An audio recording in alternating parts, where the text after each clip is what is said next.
On Delta TV main news tonight, President Bola Tinubu promises Nigerians the democratic right to freedom of speech will not be violated.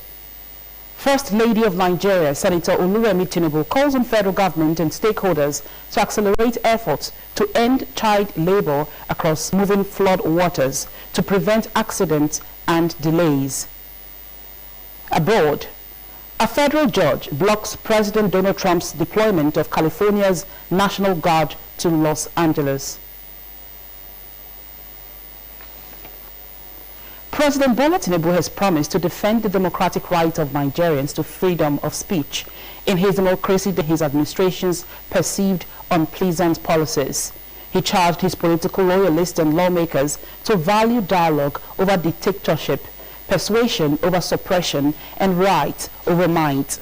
The president also dismissed fears by the opposition that Nigeria was heading towards a one-party state. Several journalists and persons have been hunted by the criticisms of the Tinubu administration and alleged violation of the Cybercrime Prohibition Act 2015 and other extant laws of the land. The Tinubu administration has come under heavy criticism over alleged violation of Chapter 4, Section 39, Subsection A of the 1999 Constitution, which prescribes that every person be entitled to freedom of expression, including freedom to hold opinions and to receive and impact ideas and information without interference. Civil organizations have also expressed concerns over the Gestapo-style arrest of journalists by state security agents, describing the scenario as an echo from the past and a prominent feature of the dark years of military rule. The First Lady of Nigeria, Senator Remi Tinubu, has called on the federal government and all stakeholders to accelerate efforts to end child labor across the country, describing the situation as unacceptable and detrimental to the future of Nigeria's children. In a statement to mark the World Day Against Child Labor, observed globally on June 12, Senator Tinubu said it was disheartening that millions of children were still being denied the childhood and education due to forced labor. She urged government institutions, civil society, community leaders and families to work together to tackle the root causes of child labor, including poverty and lack of access to education. The First Lady stressed that child labor robs children of their potential and undermines national development, warning that no society could thrive if its future leaders were trapped in hardship and exploitation. She called on Nigerians to see the protection of children as a collective responsibility. The World Day Against Child Labor aims to raise awareness and promote action to eliminate child labor globally. However, despite international conventions and national laws prohibiting it, the International Labour Organization estimates that over 160 million children are still engaged in child labor, with sub-Saharan Africa recording the highest numbers. The state legislature has in the last 2 years demonstrated uncommon diligence and unity of purpose in the discharge of their legislative duties. The Speaker of the House, the Right Honourable Enumotimi Gowo, said this while briefing newsmen at the Assembly Complex as part of activities to mark the second anniversary of the 8th Assembly. Favour Okafor reports. The Right Honourable Gowo, flanked by other lawmakers, said governed by its constitutional duties of lawmaking, representation and oversight functions, the 8th Assembly has strategically aligned with the executive arm of government in delivering infrastructural and human capital development in the 29 constituencies in the state. He said in the period under review, the House received, considered and passed a number of bills aimed at promoting education, healthcare, youth empowerment, infrastructural development, environmental protection, security, and economic development. The Speaker said the bills, totaling 16, comprise 8 executive and 8 private bills, out of which 7 had been passed and 6 assented to by the state governor, with others undergoing consideration by the House, even as the House also received a total of 72 motions, 69 of which had been approved. 2 years ago, the 8th Assembly was inaugurated on the 13th of June 2022. On the strength of the people's trust and confidence, we commenced a new legislative journey, one filled with purpose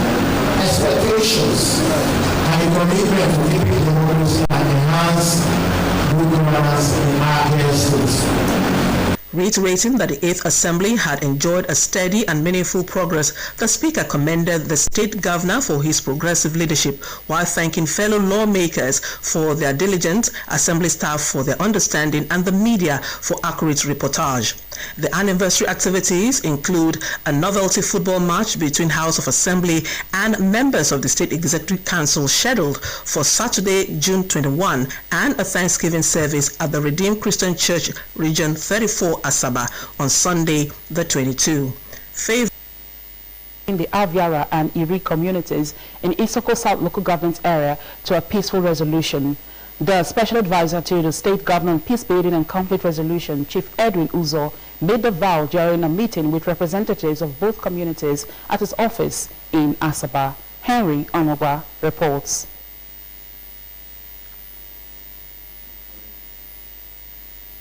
Chief Uzo, who met with representatives from both communities, described the dispute as a family matter that should be amicably resolved, saying that both families stand to benefit from the disputed land and urged those fanning the flames of discord to desist from further incitement. He assured the parties that the state government, under the leadership of Governor Sheriff Oborevwori, would not leave any stone unturned in ensuring lasting peace, and revealed that a fact-finding mission to the disputed area will soon commence, with plans to engage directly with the immediate families involved.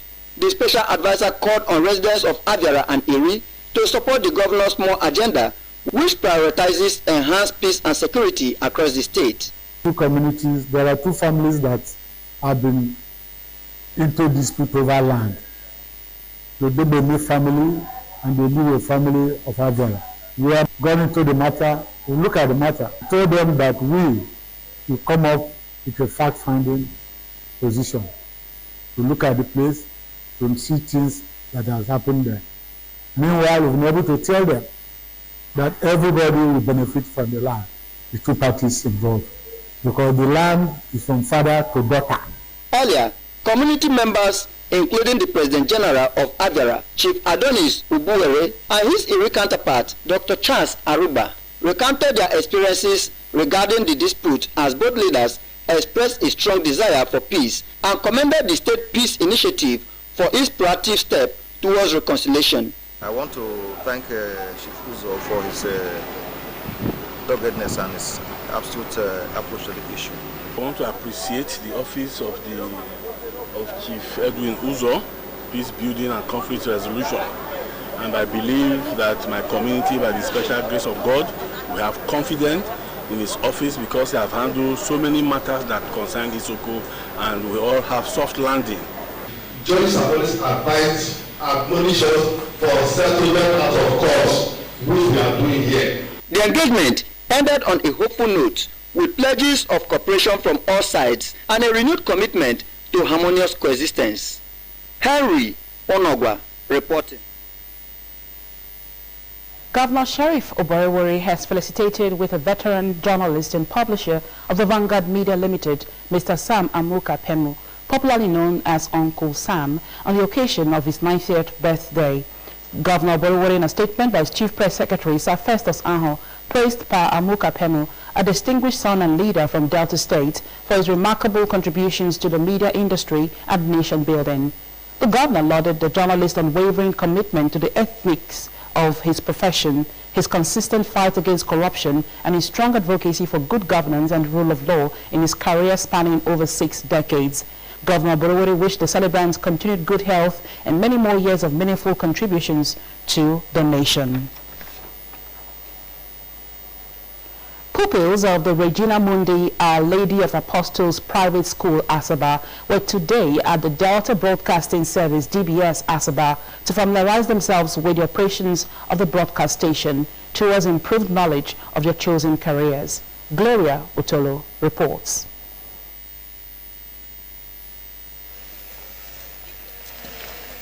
The pupils, who were accompanied by their teacher, Mr. Francis A. Welling, were conducted around the station's operational areas, including the TV and radio newsrooms, studios, transmitter, the master control room, and edit suite, where they were taken through the rudiments of broadcasting by staff on duty. At the master control room, The students watch as presenters and producers work together to deliver news and entertainment reports.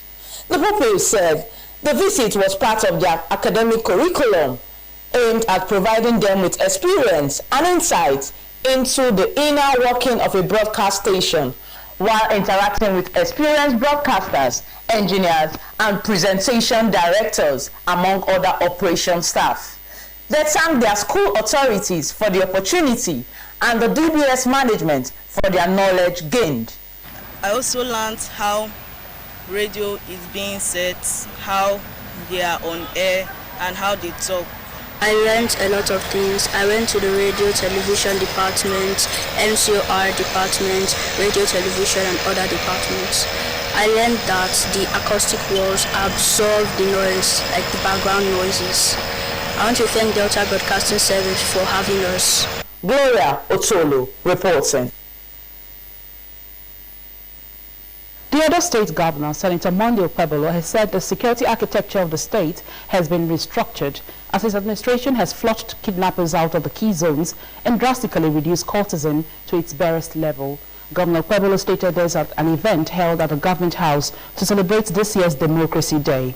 He said his administration was building a new Edo State that worked and protected its people, as well as delivered tangible results.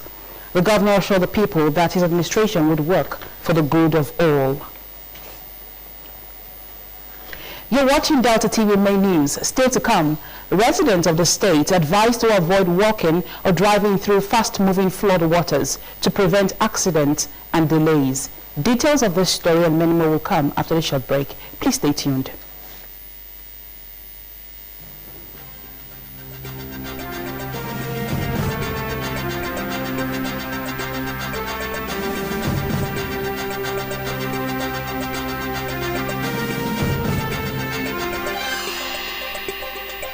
Some say learning is fun, but as a mom, I see how demanding it can be for my child.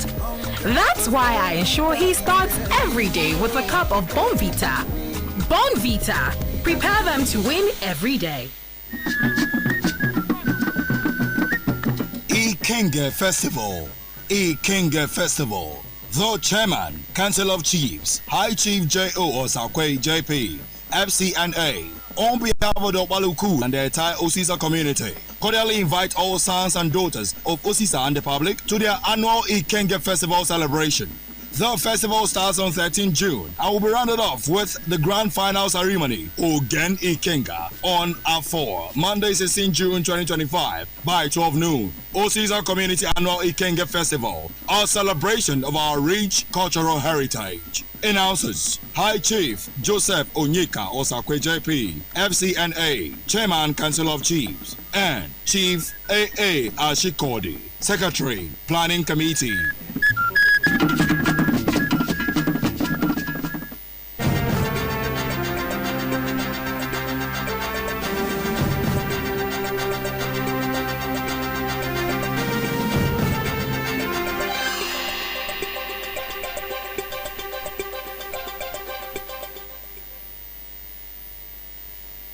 Thank you so much for staying tuned. Welcome back to Delta TV Main News.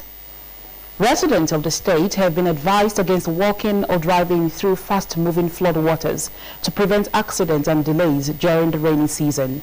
The State Orientation and Communications Bureau, in a statement by its Director General, Dr. Fred Oganesiwe, said the warning was in line with the reliable weather forecasts and predictions by the Nigerian Meteorological Agency, NIMET. According to the NIMET forecast, there will be thunderstorms and heavy rainfall in some parts of Nigeria, including Delta State, from June 11. The statement urged residents in flood-prone communities, especially riverine areas, to move their valuables upland and harvest their matured cash crops to avoid losing same to flooding. The Bureau said it would embark on strategic advocacy in selected flood-prone communities across the 3 senatorial districts. It urged residents to keep their environments clean, avoid indiscriminate dumping of refuse, avoid driving under heavy rain, disconnect electrical appliances from electrical sockets, and stay away from tall trees to avoid impact from falling branches and broken trees. The Nigerian Center for Disease Control and Prevention, NCDC, has recorded 747 confirmed Lassa fever cases out of 5,394 suspected cases between January and June 1. The cases were recorded in 18 states across 96 local government areas in the latest situation report by the NCDC on its website yesterday. The report shows that so far, the country has recorded 142 deaths with a case fatality rate of 19.0%. States which reported death cases are Ondo 28, Bauchi 16, Edo 21, Taraba 34, Ebonyi 11, Kogi 4, Gombe 7, Plateau 5, Benue 5, Nasarawa 4, Kaduna 2, Enugu 1, Delta 2, Cross River 1, and Ogun State 1. States with reported confirmed cases are Ondo 229, Bauchi 186, Edo 122, Taraba 116, Ebonyi 21, Kogi 15, Gombe 14, Plateau 13, Benue 11, Nasarawa 6, Kaduna 3, Enugu 3, Delta 2, Cross River 2, Borno 1, Ogun 1, Federal Capital Territory 1, and Anambra 1. Lassa fever is an acute viral hemorrhagic fever caused by the Lassa virus, and the natural reservoir for the virus is the multi-mammate rat, also known as the African rat, although other rodents can also act as carriers. And now to world news. A federal judge has blocked the Trump administration's deployment of California's National Guard to Los Angeles and called the move illegal. The judge's order to return control of the troops to California Governor Mr. Gavin Newsom would not go into effect immediately, and the administration had filed an appeal. The state sued President Donald Trump on Monday over his order to deploy the troops without Newsom's consent. President Trump said he was sending the troops who were under the governor's authority to stop LA from burning down in protest against his immigration crackdown. Local authorities had argued that they had the situation in hand and do not need troops. U.S. District Judge Charles Breyer said the question presented by California's request was whether President Trump followed the law set by Congress on the deployment of a state's National Guard. North Korea says it has successfully relaunched its new 5,000-ton naval destroyer less than a month after it capsized during the first attempted launch, state media reports. The country's leader Kim Jong-un had reacted furiously to the warship's failed launch in May and demanded it be quickly repaired. At least 4 officials, 3 shipyard officials and 1 senior official have since been arrested over the incident. The report says the ship has been fully restored. Kim and his daughter, Ms. Kim oversaw Tuesday's launch of Rajin Port in the country's north. The warship was one of 2 brand new 5,000-ton naval destroyers North Korea has built over the past year and launched since April. They were now the biggest ships Pyongyang had in its fleet and were capable, in theory, of launching nuclear weapons. And to India, Indian Prime Minister Narendra Modi has visited the scene of the Air India plane crash in Ahmedabad and is meeting injured people in the hospital. All but one of the 242 people on board the London-bound flight died when it crashed into a residential area shortly after takeoff yesterday. An official told newsmen that it was not yet clear how many people were killed on the ground, noting that at least 8 had died. The sole survivor, British national Vishwash Kumar Ramesh, who sat in seat 11A, was recovering in hospital with his brother, saying he had no idea how he survived. Air India says there were 169 Indian nationals, 53 Britons, 7 Portuguese nationals, and 1 Canadian on the flight. Families have been given DNA samples to help identify the victims as the wait for their relatives remains. Now let's join our business news desk for happenings in the business sector. The Manufacturers Association of Nigeria has decried the high interest rates by banks as manufacturing export crashed from last peak of 1.04 trillion naira in the third quarter of 2024 to 294.43 billion naira in quarter 1 2025, representing a 746.38 billion naira plunge.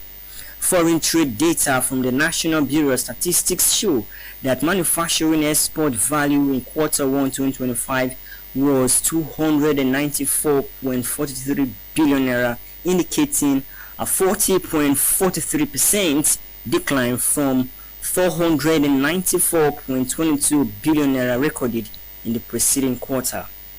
In an interview with Newsmen, the Director General of MAN, Segun Ajayi-Kade, noted that the sector's performance had slumped due to policy fallout, especially the 27.5% monetary policy rate, which has diminished the sector's viability. In another development, only two Tier 1 banks, Zenith Bank and Access Holdings PLC, have surpassed the 500 billion naira share capital and share premium threshold set by the Central Bank of Nigeria for banks with international licenses. The report, titled Tier 1 Banks Report, Getting Bigger, Braver and Dominant, the Class of 2025, stated that Zenith Bank leads with a share capital and share premium of 614.65 billion naira, followed by Access Corp at 594.90 billion naira. Other Tier 1 banks, including EcoBank, Transnational Incorporated, and Guarantee Trust Holding Company, are trailing behind with 353.51 billion naira and 345.30 billion naira, respectively. In sports, the Confederation of African Football, CAF, has announced match officials for the 2024 Women's Africa Cup of Nations, WAFCON. A total of 46 referees, assistant referees, and video assistant referees will be part of the competition. It is the highest number in the history of the biennial competition. 40 officials took part in the 2022 edition of the prestigious tournament. Yemisi Akintoye is the only Nigerian on the shortlist for Morocco 2024. Akintoye, a center referee, has officiated in the CAF Women's Champions League, WAFU B Champions Women's League, and WAFU B Under-20 Championship in the past. The WAFCON 2024 finals will be staged in Morocco from Saturday, July 5 through Saturday, July 26. The Super Falcons of Nigeria are among the 12 teams that will compete at the competition. Justin Madugu's side are drawn in Group B with Tunisia, Botswana, and Algeria. And now, a thought for the day.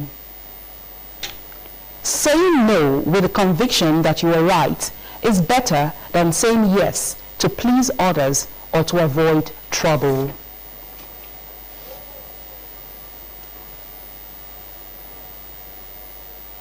Just before we go, let's take a look at some of our major stories. President Bola Tinubu has promised to defend the democratic rights of Nigerians to freedom of speech. In his Democracy Day speech yesterday at the National Assembly Complex in Abuja, the president told security agents not to hunt those criticizing his administration's perceived unpleasant policies. The First Lady of Nigeria, Senator Remi Tinubu, has called on the federal government and all stakeholders to accelerate efforts to end child labor across the country, describing the situation as unacceptable and detrimental to the future of Nigeria's children. In a statement to mark the World Day Against Child Labor observed globally on June 12, Senator Tinubu said it was disheartening that millions of children were still being denied their childhood and education due to forced labor.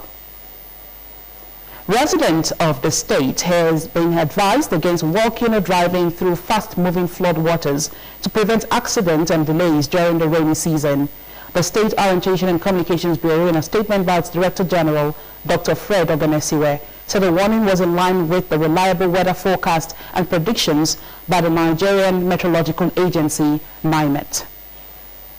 They also reported that a federal judge has blocked the Trump administration's deployment of California's National Guard to Los Angeles, LA, and called the move illegal. The judge's order to return control of the troops to California Governor Mr. Gavin Newsom would not go into effect immediately, and the administration had filed an appeal. That ends Delta TV Main News. Thank you so much for joining us tonight. I am Blessing Usiagwada. Have a restful night and goodbye for now.